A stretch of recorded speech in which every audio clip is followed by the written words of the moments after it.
Exams are like a marathon, but imagine running it with someone who is constantly shouting at you instead of cheering you up. This is what our children feel during the exams. Exams के time पे pressure, थोड़ा tension वो बच्चों को होता है, but this is in the biggest problem. There is something else जो उनको ज़्यादा बॉदर करता है, और ये बच्चों ने ना खुद मुझसे शेयर किया है ड्यूरिंग द पर्सनल सेशंस. सबसे ज़्यादा प्रेशर उन्हें उन कॉन्वर्सेशन से होता है जो एग्ज़ाम टाइम में घर में चलते रहते हैं. परफॉर्मेंस का प्रेशर, गुस्सा, comparison, silent treatment, marks and that constant tension in the air. ये सब मिलके ना एक पैटर्न क्रिएट करते हैं और जो कि बच्चों को इमोशनली डैमेज कर देते हैं.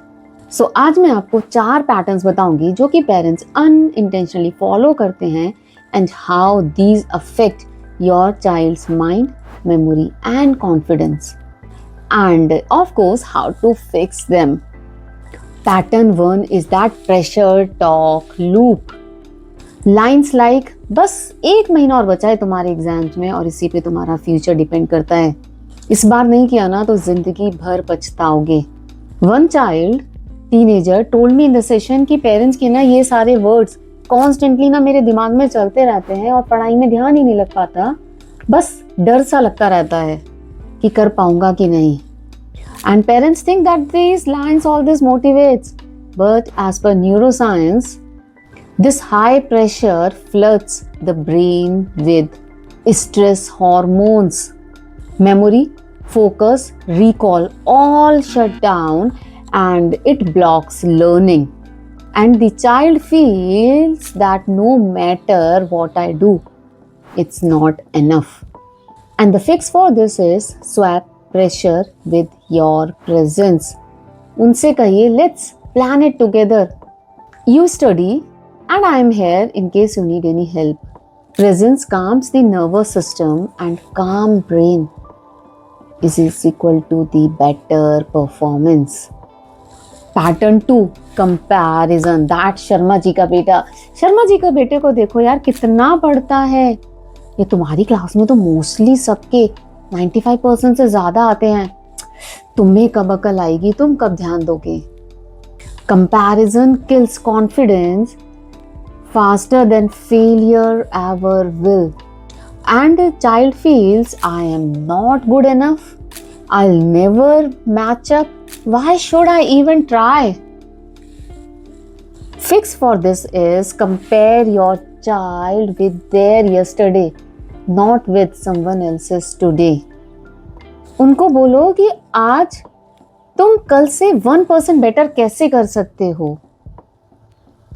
And this is what builds the growth mindset in them, और वो अभी इस एग्जाम के लिए नहीं, लाइफ टाइम उनके काम आएगा.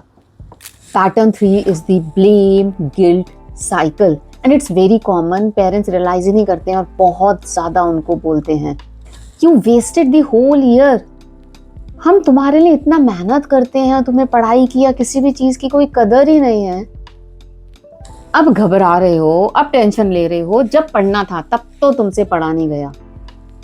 One boy shared with me कि जब मम्मी बोलती है ना that you wasted the entire year, मेरा ब्रेन ना एकदम ऐसे शट डाउन हो जाता है. मुझे लगता है I am useless और पढ़ाई पे वो तो बिल्कुल ध्यान जा ही नहीं पाता. फिर माइंड ब्लैंक हो जाता है और कुछ याद नहीं रहता. This guilt creates the freeze response. Child brain ना goes blank. And the fix for this is swap blame for support. बच्चे को बोलो यू आर स्ट्रेस्ड, चलो लेट्स फिगर इट आउट, अभी के लिए बेस्ट क्या है साथ में मिलके देखते हैं. And this help child feel safe and capable once again. Pattern 4 is the emotional climate of the house.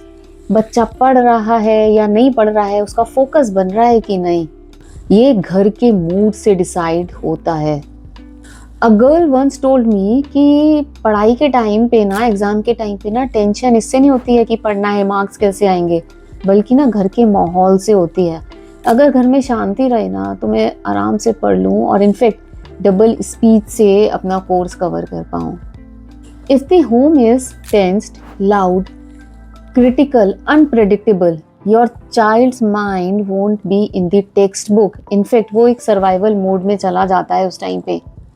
So the fix for this is during the exam times, reduce the arguments, reduce shouting, keep the communication clear and soft, avoid unnecessary comments. A calmer home leads to higher attention and that in turn leads to better performance. Now, how to support your child during the exams? 3 very simple, easy to use therapist approved tools. Number 1 is the chunking technique. Tell your child कि कोई ज़रूरत नहीं है घंटों घंटों लगातार पढ़ने की. Let's make a schedule. Let's make small chunks जहाँ पर 25 minutes पढ़ो और उसके बाद में फिर 5 minutes का break low. Brain loves these small wins. Number 2 is the validation technique. जब बच्चा बोले ना कि मुझसे नहीं हो रहा है, थोड़ा डिफिकल्ट लग रहा है, डोंट से एक्सक्यूज मत बनाओ. इंस्टेड से I know it is tough, but tough does not mean impossible. Let's figure it out, let's plan it together कि कैसे थोड़ा इजी वे में कर सकते हो. This validation increases your child confidence. Number 3 is night time anchor question.